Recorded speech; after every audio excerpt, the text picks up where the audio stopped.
back then, right? Leslie Gore, Patti LaBelle and the Bluebells. Now, what did they have on? What do you remember them looking like as far as their clothes went?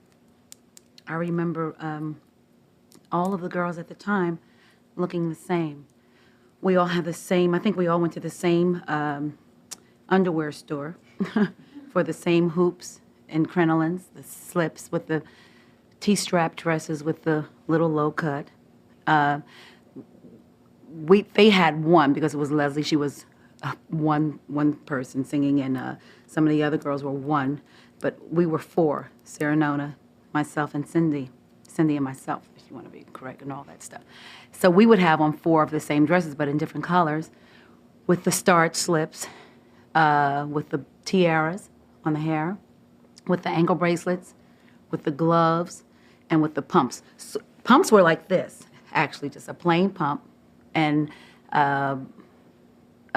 probably a white stocking or something that looked tacky, and but with everything on imaginable, and the bouffant wigs, and everybody had the same flip. You remember that flip? The Shangri-Las used to wear that flip, but that was their hair. Some of those divas had hair, you know. So, but we bought ours, and we put ours on our little heads every night and made that little flip and the flat bang and put our tiara on, and everybody wore the same sort of look, basically. And sometimes we would stretch out and wear lame, gold, tight mermaid suits and show our curves. Now, let me ask you about that. At some point, the Shangri-Las, the Ronettes, started to get sexy, started to really begin to look like rock and roll stars. But in the beginning, that really wasn't true. When did you start to get sexy, and why did you feel you could? We never got sexy, as far as I was concerned. I mean, we always looked like matrons. We just did. And we never wanted to look sexy. At least I didn't. And they never expressed to me that they wanted to take that step either, Sarah, you know, or the other girls. We just wore four of a kind, basically, chiffon. And the most outrageous we got as far as being sexy was some blue chiffon dresses that dipped in the front and had little trails of fabric that flowed in the back. And that was sexy to us. But we never thought that we would have to show sex or display that side. With the gold lame pants, maybe that might have looked sexy to people, but we weren't trying to give them any kind of a sex show. You think that was just true for women at the time? Everyone was supposed to be demure. It was the 50s and early 60s. I don't know if they were supposed to be. I think it's just that women were afraid to take chances. I mean, I think if they took a chance and tried to be outrageous, if we did, I mean, we could only get a yes or no from the public or from the mirror, you know, and then we would say, yes, we'll stay with this or we'll go back to Plainville. It's just that women weren't very risque. They didn't take chances then. Even in rock? Not even in roll. They didn't take those chances. Right. Okay.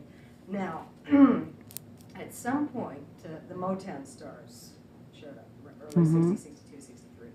And they were generally in very fancy, bugle-beaded, formal, if you remember, tuxes, ball gowns, long gloves.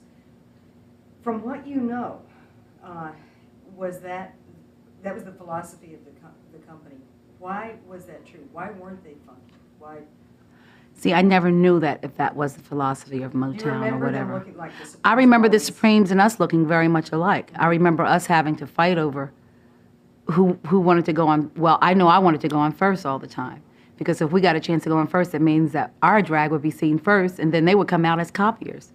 Because we all went to Woolworths and got the stuff from the same places. So, I mean, not saying just the Supremes, but a lot of the girl groups on the show, we would sneak in dressing rooms and just check out the wardrobe and see what was hanging on the racks. And I would say, oh, God, we can't wear this because they have it. So hopefully we'll go on first so we can wear ours first. And so if anyone follows, that's what they would look like, followers. But nobody was copying off of anyone intentionally. It's just that we ended up with the same outfits most of the times. So I don't remember the Supremes or the Vandellas or the Marvelettes being into other, like, high bugle bead drag or whatever. And they probably were, but I was probably so busy checking out our little Woolworth wardrobe that I didn't see the other stuff. That would have been later. That would have been after Woolworth, which was a very real statement. When I say Woolworths, you know, Sure. I mean like Lerner's and Mary Ann's and Mary Jane's or One of those places. Which, when you're out of town, is high style. Oh, When you're yeah. not in New York. Sears, Roebuck's, and Sure. J.C. Penney. All Let's those see. places. Now, I know that this is not exactly your thing, but can you tell me a little bit about what you thought about Elvis and the way he looked? At the time, did you take notice of him? Did you say, did you notice how fancy his threads were? Because he was very I sharp. noticed how fancy he was. I mean, it was like him and Liberace and Liberace. That's not how you say it, but you know who I mean. I can never say his name. Okay, yeah, tell me Elvis. Okay, well, with Elvis, I mean, I just thought he was outrageous and daring and wonderful. And I saw nothing wrong with the way he presented himself. I thought it was wonderful. And it was something to make people a little excited. Did it occur to you that he was using not only black music, but black style, black... Oh, sure. He really lifted that. Sure. Can you just tell me that? I mean, he was using something that he was sure would work. I mean, there are a lot of groups and entertainers who pattern themselves after certain black performers, which is wonderful, which is a compliment to us. So you can't knock him for that. I mean, of course I was aware of it, but that was his prerogative. If he could afford it, flaunt it, huh? Mm-hmm. Even with clothes, you could, because that was very, Sure. very real too. Yeah, it as much was. as the music, Mm-hmm. too. So more power to him. And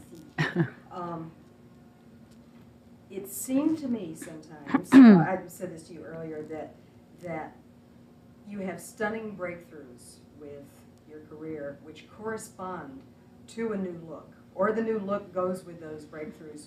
Which is it? Because this is the biggest and the best yet, and this is absolutely the most flamboyant look. well, Is that I true? guess Or? I'm not a planner as far as saying I'm going to look this way to go with this album, or look this way to go with this particular show, or look this way because this is the way I should look. I just luck up on looks, or you might not say luck up because some people might find it offensive. I just fall into certain things, and I'm a very spontaneous person, and I have a lot of different personalities, and I am a Gemini, and I might do anything at any given moment, and I never know what I'm going to look like or who or anything. But hopefully I will look presentable and not cheap, not tacky. I mean, whatever I do, it's going to be quality. Tell me about this current Patti LaBelle. Tell me about this look. The look right now, well, thank God I have Norma Harris Gordon, who is my friend who's been traveling with me for 15 years, who takes care of my wardrobe and my hair. Now, the hair has said a lot lately, and we didn't plan to make a hair statement when this happened. We just planned to have something different looking, because I got tired of wearing it curled or blunt or just a hat.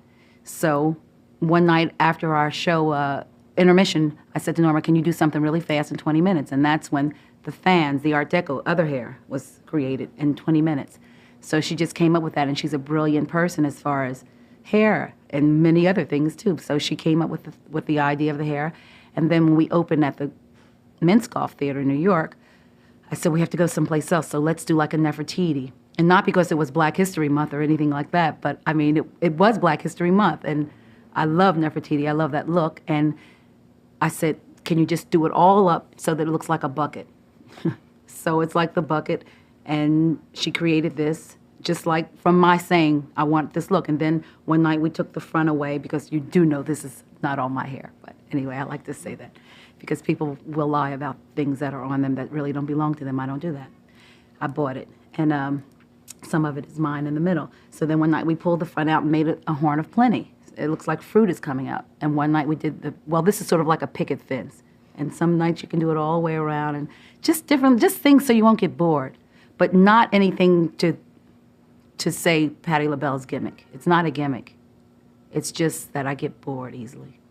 But people do enjoy it so much. I hope so they do. Much fun. It really I is. really thank you. Now, let's go back to the 70s a little bit, to LaBelle.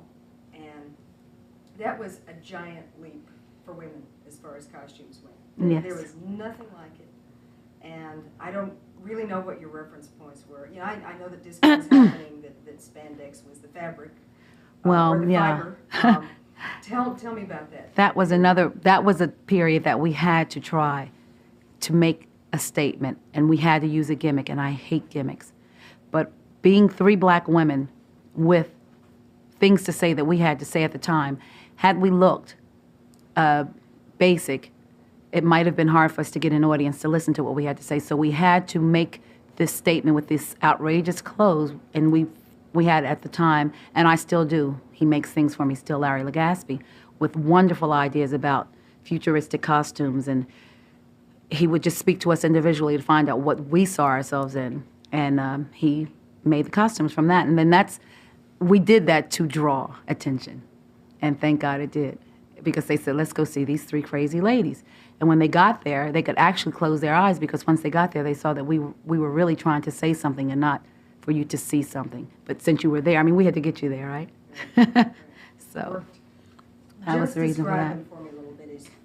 Is your description rather than Well, mine? my description of it, it's the cabling, you know, basically we wore silver lame, silver leather, mirrored outfits, feathers, sterling silver breastplates. I didn't wear those.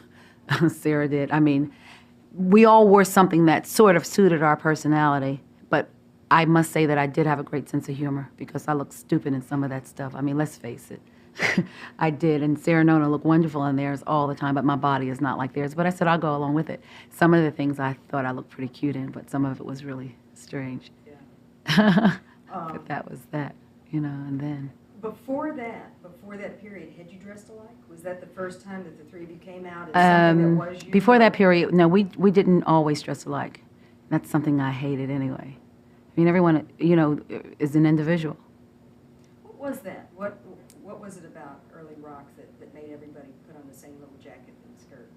I guess it was convenient to just say to a designer to make three of a kind, you know, without going through changes and having to change the shoulders for this, and because she has strange shoulders or whatever, it's easier. So that's why sometimes you get stuck in something that you really look silly in.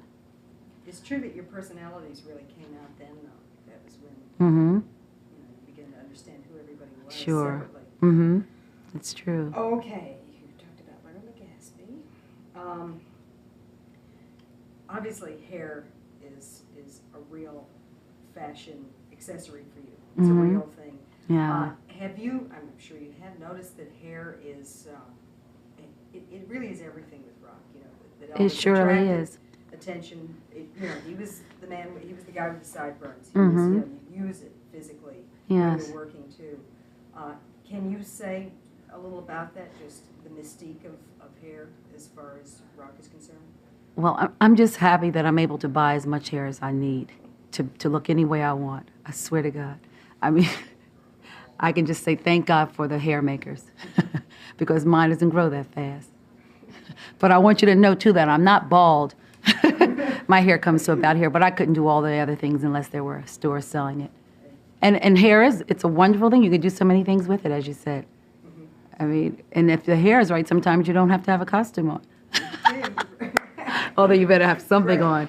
That was exactly what I wanted to hear. Now, I want you to tell me a little bit about what you think of women and fashion in rock now. Cyndi Lauper, Annie Lennox, people who really, when they're starting out, have had the luxury of starting out to some degree in the place that you did with LaBelle. They didn't have to dress like the other people in the group. They could really express themselves. And just tell me, who do you like now as far as fashion goes? As far as fashion goes? With women, who appeals to you? Whose look do you like? I like Sade's look. I love Cindy's look because it's fun and it's cheap. You know, and she's my friend. And she just goes to Screaming Mimi's and puts it on, and I love that. She doesn't have to consider, well, I have to wear this with that, the way I have to. I mean, I really have to make sure that the earrings are the right ones, that the necklace, or if I wear jewelry on stage or whatever, that the stockings are right, I have to really think. She's cool, she doesn't have to think about it. And Sade looks as if she throws on maybe a Jean-Paul Gaultier or whatever, whoever, and she goes, and that's wonderful, and it's easy. And I like to wear those things, so I have some things like that also in my wardrobe. But when it's time to make that quick costume change, I end up in a gown. And I like funky things on stage too, but I end up with that drag on. But I mean, as far as liking many people out there as rock fashion, there are not many out there that I personally, Is there any, as far as you can tell, I can't, but is there any one aesthetic or like viewpoint at the moment in rock fashion? In the old days, there used to be a single way of approaching things. During the 60s, it was jeans and fringe and all of that. In the 70s, it was glam and punk. Is there any one particular thing, or does anything go now? As far as you anything know? goes now, anything. And I do like Annie Lennox also because she's like whatever. And whatever she is, I like those different whatevers.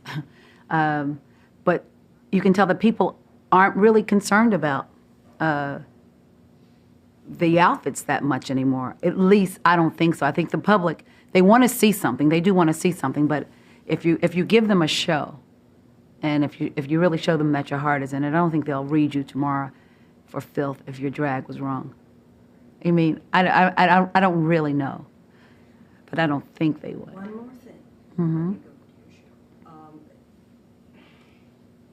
Do you think that how important is fashion? Sometimes it seems that it's strictly a matter of style over substance with rock. That if your clothes are right, you are a band, you are a rock star.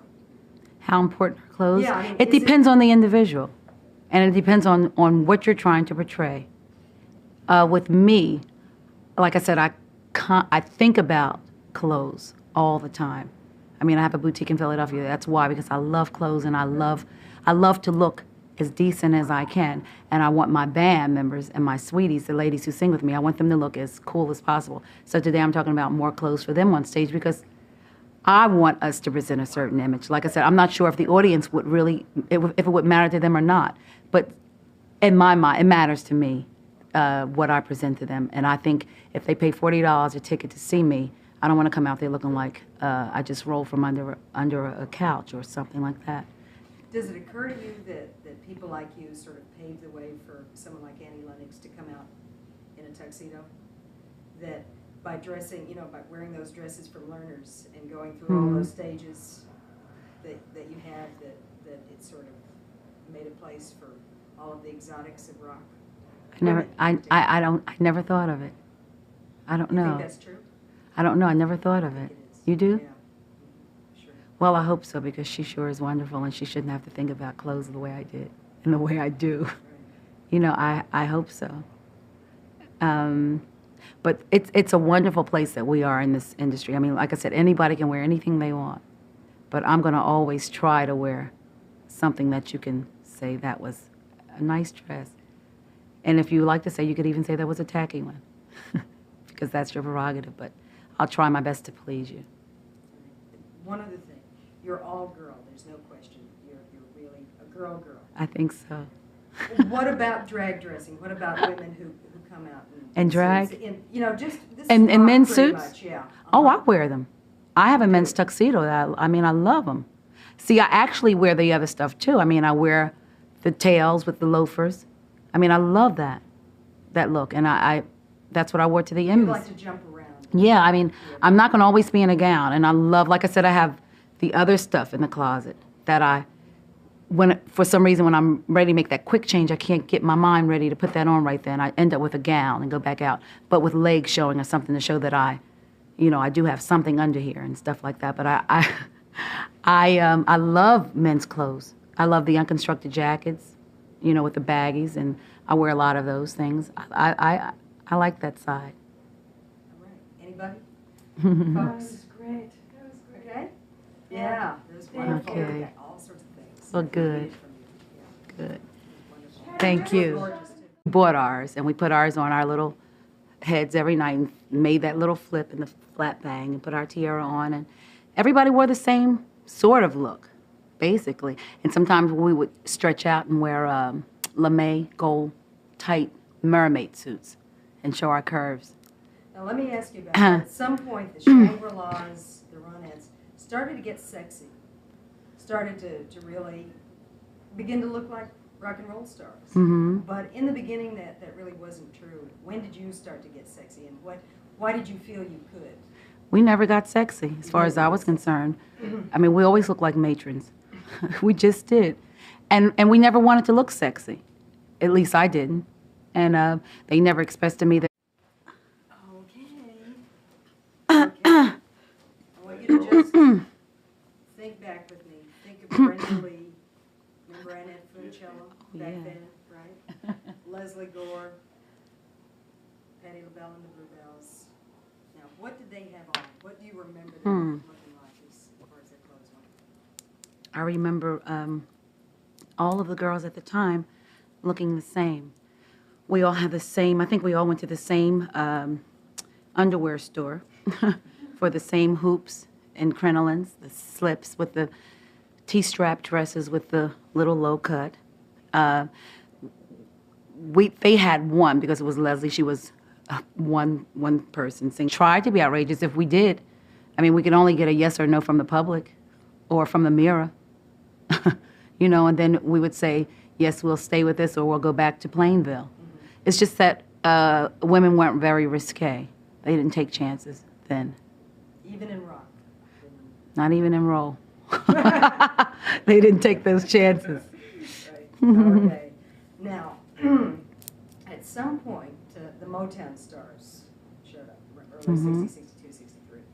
And they were generally in very fancy, bugle-beaded, formal, if you remember, tuxes, ball gowns, long gloves. From what you know, was that And some of the other girls were one, but we were four: Sarah Nona, myself, and Cindy and myself, if you want to be correct, and all that stuff. So we would have on four of the same dresses, but in different colors, with the starched slips, with the tiaras on the hair, with the ankle bracelets, with the gloves, and with the pumps. So, pumps were like this, actually, just a plain pump, and probably a white stocking or something that looked tacky, and but with everything on imaginable, and the bouffant wigs, and everybody had the same flip. You remember that flip? The Shangri-Las used to wear that flip, but that was their hair. Some of those divas had hair, you know. So, but they wanted to take that step either, Sarah, you know, or the other girls. We just wore four of a kind, basically, chiffon, and the most outrageous we got as far as being sexy was some blue chiffon dresses that dipped in the front and had little trails of fabric that flowed in the back. And that was sexy to us. But we never thought that we would have to show sex or display that side. With the Gola-May pants, maybe that might have looked sexy to people, but we weren't trying to give them any kind of a sex show. You think that was just true for women at the time? Everyone was supposed to be demure. It was the 50s and early 60s. I don't know if they were supposed to be. I think it's just that women were afraid to take chances. I mean, I think if they took a chance and